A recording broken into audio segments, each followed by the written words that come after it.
Hi, I'm Cheryl Kagan, very proud to be the senator for Rockville and Gaithersburg. Welcome to this week's edition of Kibbitzing with Kagan, brief conversations with people I find fascinating. My very special guest today is Greg Minoff, the founder and president of Blue Wall Mail, a Democratic political consulting firm. Greg, thank you so much for taking the time to chat. Thanks for having me on. Appreciate you making time. This will be fun. Absolutely. So you are a constituent, an activist, a political consultant, a colleague, and a friend. And you started off as I just want to do briefly your history, and then we're going to talk about direct mail. So you got your college degree at AU, American University, in political science, as I did. Did you know that you wanted to go into politics, or did you stumble into it later? How did you get started? I was lucky enough early in life, having heard a little dinner table talk about politics. By the time I got to high school, I had a government teacher who said, you know what, you kind of like this. Why don't you try a campaign? So in 1998, I got on a congressional race. We took out an incumbent in my home in Montgomery County, Pennsylvania. And I got bit by the bug and knew DC and politics was gonna be a place for me. So luckily, I stumbled upon it early on in my life. That's fantastic. So you've worked with several firms before starting your own. Tell us about a favorite campaign memory where you really feel like your mail pivoted the race. Yeah, lucky to have been involved in a lot of campaigns. I think it's hard not to talk about Including 20. mine, including Yeah, mine. of Yes. course. I was initially going to say your campaign, but I was going to pivot to 2020, having been lucky enough to be the lead consultant on the Biden-Harris mail program. My home state's Pennsylvania. We worked in Pennsylvania. A lot of people may not remember, but there was this thing called the naked ballot, in which everyone was voting for the first time by mail, having never really done it before in the state of Pennsylvania. And these ballots, your ballot needed to go inside an envelope. And a key piece of our mail program was making sure voters knew what to do, how to do it, when to do it, and Yes. most importantly, how to really, really do this right so the votes heard and their votes counted.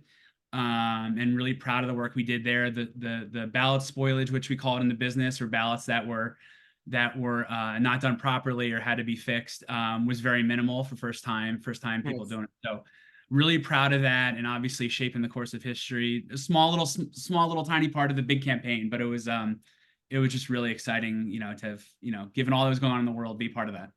That's huge.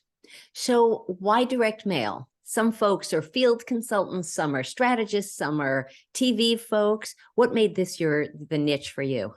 So right out of college, I was lucky enough to join a firm, Shrum Divine Donnellan, learn from some of the best that have ever produced TV for our side of the aisle.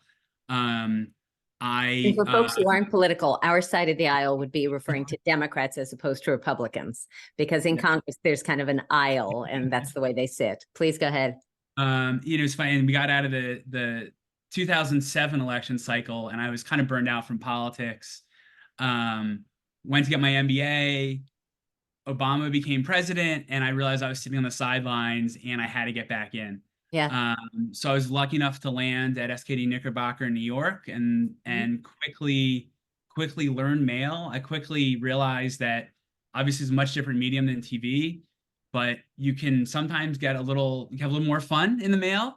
Yes. Sometimes you also can be very educational to voters, and on issues. So just really have enjoyed the opportunities to do all kinds of different things in the mail, and just not TV ads. And we're working on Bloomberg's mayoral race in 2009. That was my first real taste of it, and being able to micro target, which is finding a very specific community, defining a very specific message, and being able to motivate them, turn them out, persuade them.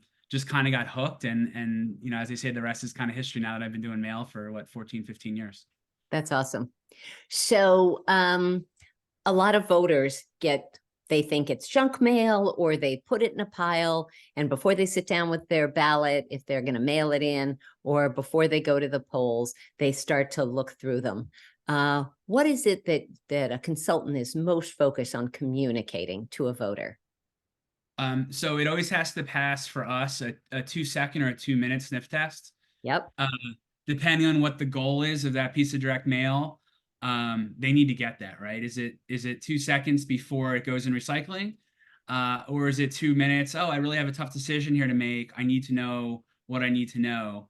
And being able to tell that story succinctly, whether that's through the art does it for you, right? The creative that someone sees, or just being really succinct and sharp and pointed. I think the one thing that also I think can separate good mail and bad mail is being authentic. Yes.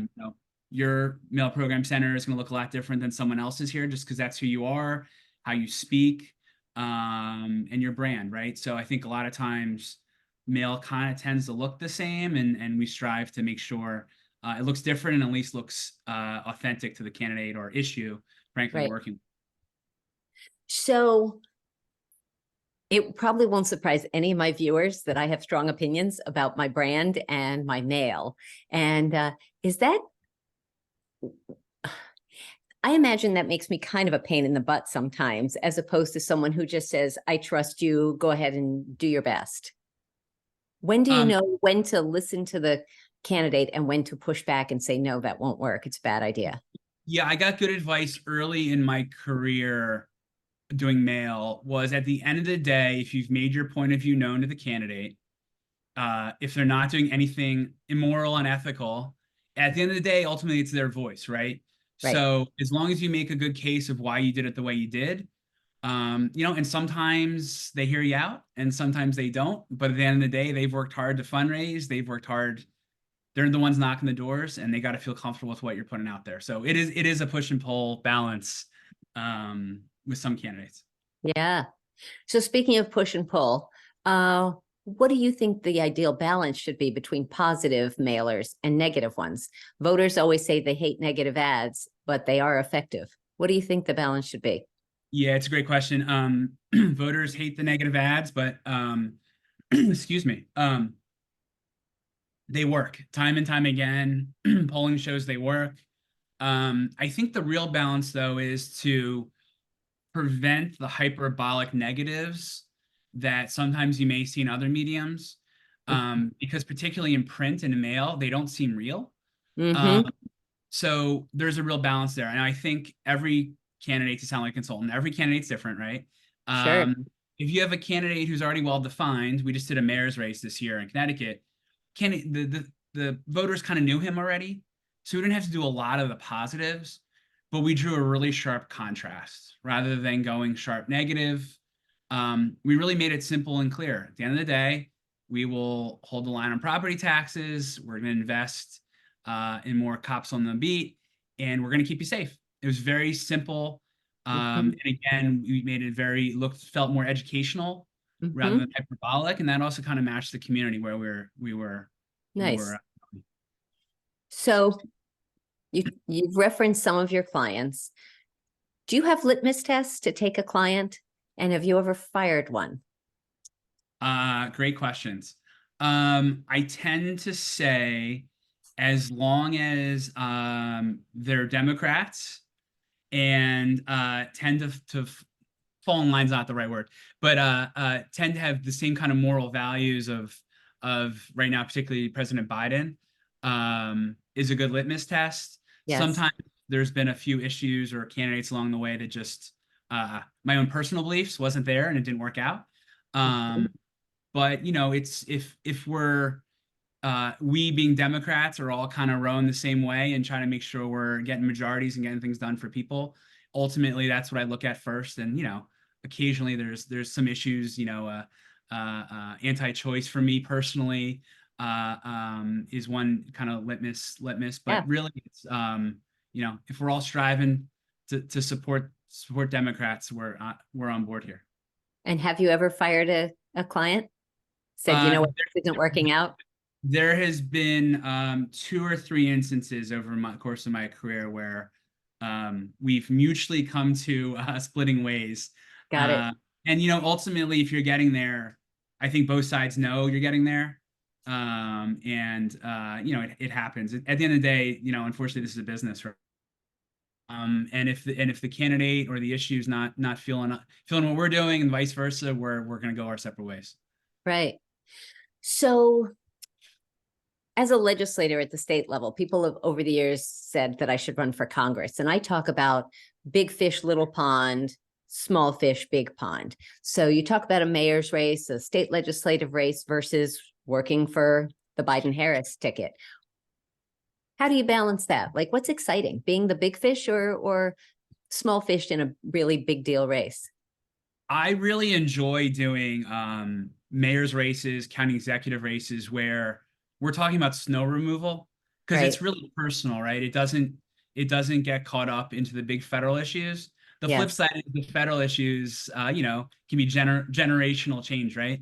Right. Um, Ultimately, for me, I love working with candidates or issues that there's a good rapport and we enjoy working together, and there's that push and pull of ideas and Yes. um, but it's kind of fun when you're talking about the road on, here or there, and how do we make it safer for people, and at the same time, trying to defend a woman's right to choose is Right. ultimately, Right. or since gun safety, it's they're big issues. So how is that for a non-answer, Senator? It's perfect. I think you should run for office now, Greg. No, no, no, no. That was a good dancing here. Um, what is a perfect political mailer? When does one go out and you go, that was it? That's the very best. Um, Two litmus tests for that. Yeah. One is, okay, we just won the election, or we this year we did vote by mail applications Mhm. in targeted communities in Virginia, and we had almost an 8% response rate, which for mail, that's a pretty good response rate. But we know Yeah. those voters are now going to be voting by mail. We can target them. We can make sure they turn out and vote. So that is one litmus test of real actionable. The other is anecdotal. The candidate's sister got the mailer and called Right. him and said how wonderful it was. Love it. The moments like, okay, we did our job. So if Yeah. you can get both of those in a campaign, you're lucky. Perfect. So you referenced mail-in ballots, and actually that was one of my upcoming questions. It used to be that we all knew that everybody was voting in person the first Tuesday after the first Monday in even number Novembers, and you could plan your mail campaign working backwards from that. Now with early voting, which varies by state, and mail-in voting, how do you start to figure out when mail should hit the doors? Yeah, it's a great question. I think, at least for our firm, our theory is, let's first start with the budget. How many pieces of mail can we actually get done? And then build the program that makes the most sense. So in California, for instance, where we do a lot of work, what we'll actually do is we will produce a whole piece of mail for a whole big universe of voters. And in California, a lot of people vote by mail early. We know who those voters are. So we will Mhm. mail just those voters, and then Okay. we'll mail the other half later. A place here in Maryland where, early voting had been part of the culture of people were pretty used to it. And now, Yeah. here in Bill, we're all voting by mail. Particularly candidates who do not have high name ID, Uh-huh. we push them to mail early before Hmm. it gets crowded, before you can be defined by your opponent. Yes. Really, election can be 30 days, not one day now. So Right. it's a real push and pull. Right. So if a campaign is well funded, would you encourage them to do more mailers or more households, more pieces of any, more pieces in total, or more mailers into the neighborhood and going deep in? In a perfect world, you Both. can do both. In a perfect world, I'd want to lay down 6 to 8 pieces of mail, let's say, and then Hmm. do segmented mailings on top of it, issue specific to particular voters. A lot of times some bilingual mail on top of it. Love it. There's these different opportunities where once we kind of have that base, let's say 8 pieces, we can really start to really target some of these communities with very specific messaging, which can really make the difference. I'm looking at all of the questions that I've written, and you're leading me so beautifully. Um, is it more fun to work with a challenger or an incumbent? I love working with a challenger. Hmm. Um, the Unfortunately, in politics, it's hard to beat an incumbent between money and using the pulpit of their elected office. We just took out a sitting mayor I referenced earlier this Yeah. year. really fun. Makes it all the more fun. And also, I love working with candidates for multiple cycles, multiple years. You really build the Mhm. rapport. You know them. You know their voice. Um, it's fun. Yeah. Um, Describe a really bad mailer. I'm not asking you to name the candidate or the firm, but like what makes a really bad or ineffective mailer in your opinion? What I have seen a lot is from advocacy groups, they will run templated mail. Hmm? So same look, just different pictures, different headline. It just not how we approach things. You know, it just you can tell it looks stale. Yeah, Um, and a lot of times with mail, it can look stale if you're not using, it doesn't feel very modern. I don't want to poo-poo some of the other firms out there, but the other thing sometimes happens is that the look and feel doesn't look like a district. So they right. take they have a photo of a house and you're fighting for middle class wages or something, and it does not feel like it's in Rockville. It feels like it's in Arizona, right? So Right. those are particularly that one I think is the biggest abuse I tend to see. Yes. So let's talk about graphics because that's the words matter. And God knows we all get so in the weeds on which words and all that. But a graphic designer doing politics is really different than a graphic designer doing the local neighborhood diner. How do you teach that? And what skill or eyeballs should they have, someone doing it in this field? Yeah, so that's a great question. So our senior art director, she has been with us for almost 8 years now. Nice. She's evolved along the way. She was more classically trained designer, but she kind of sees and likes, and she'll push on us and say, let's not do the cookie cutter, the same kind of stuff. Let's push here, let's push there.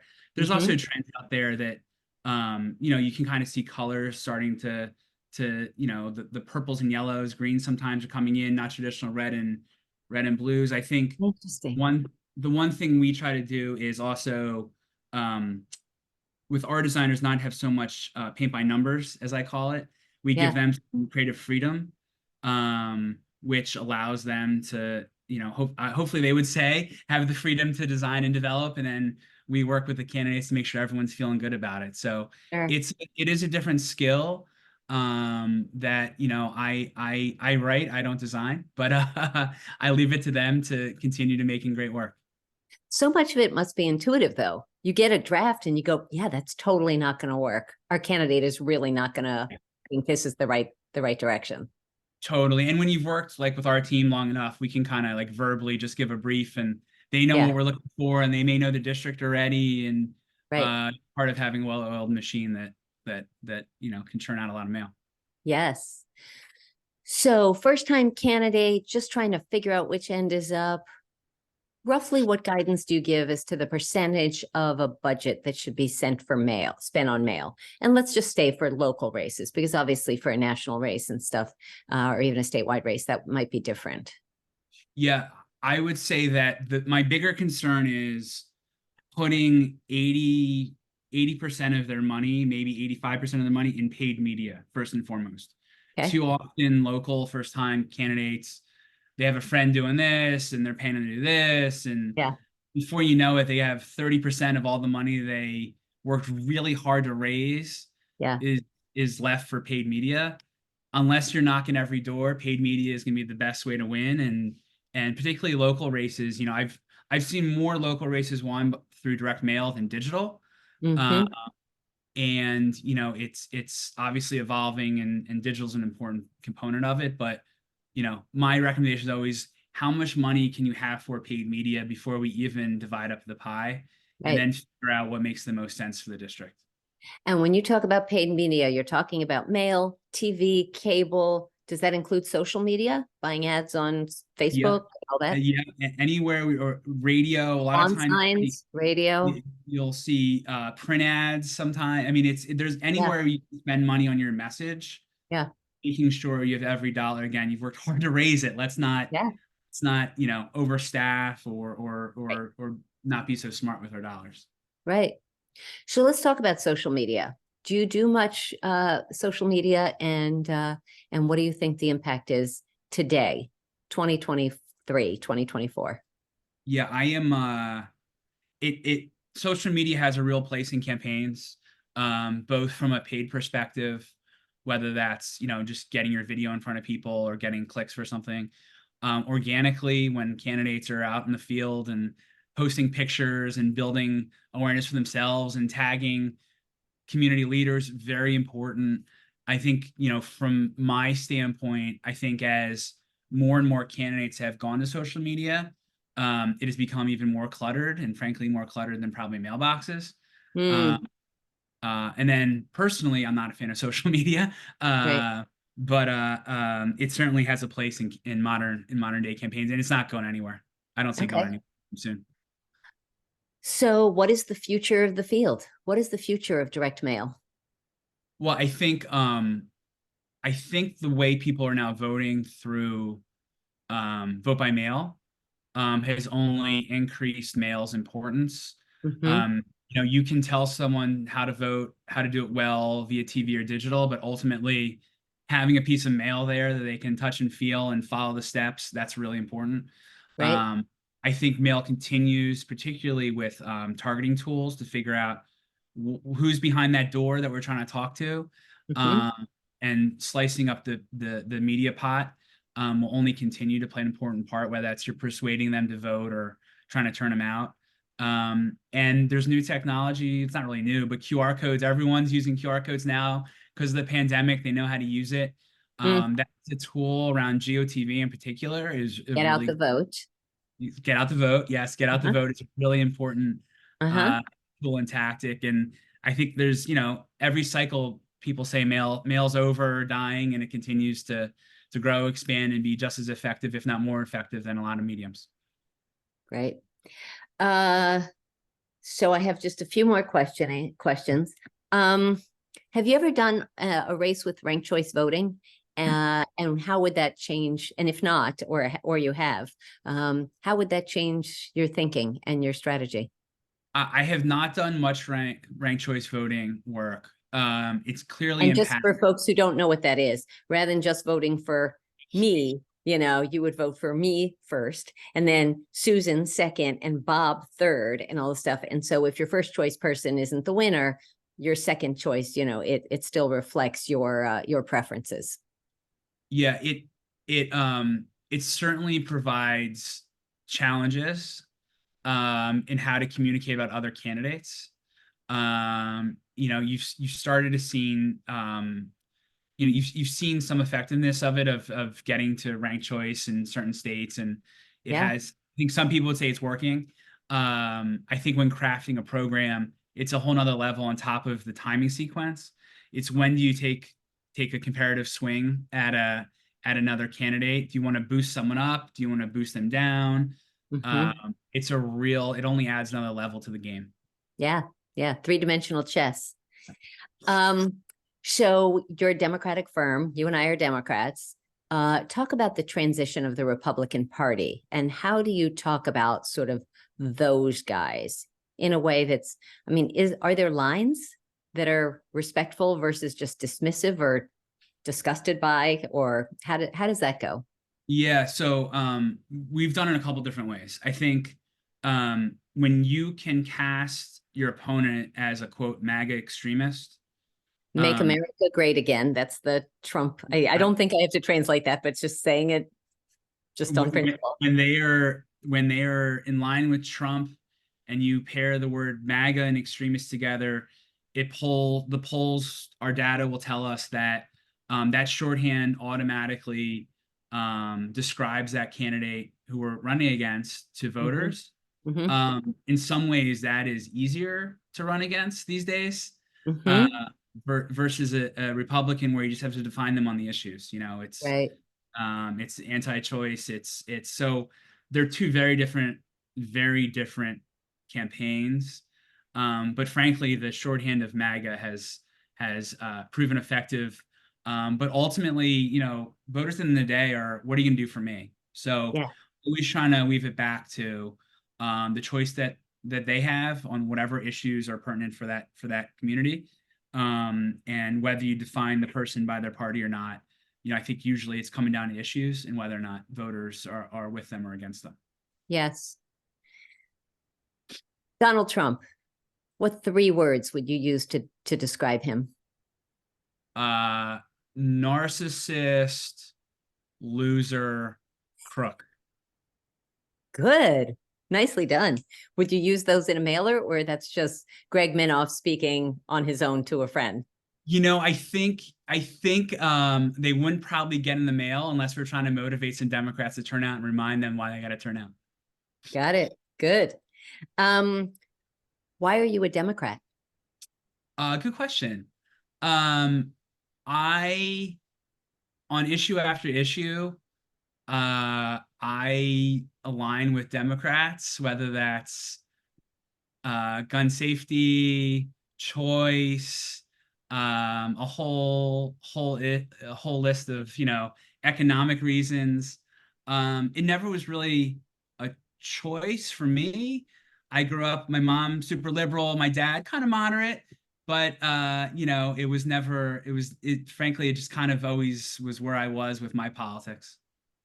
I like It's a good it. question. Yeah. Um, what is your biggest fear and your biggest hope for the 2024 campaign? And I'm not really talking about the White House. Talk about Congress or local races or anything you want to talk about for 2024. Yeah, my biggest hope is that as Democrats, we have a really well-defined message across the board. That candidates see the certain issues and run on the issues.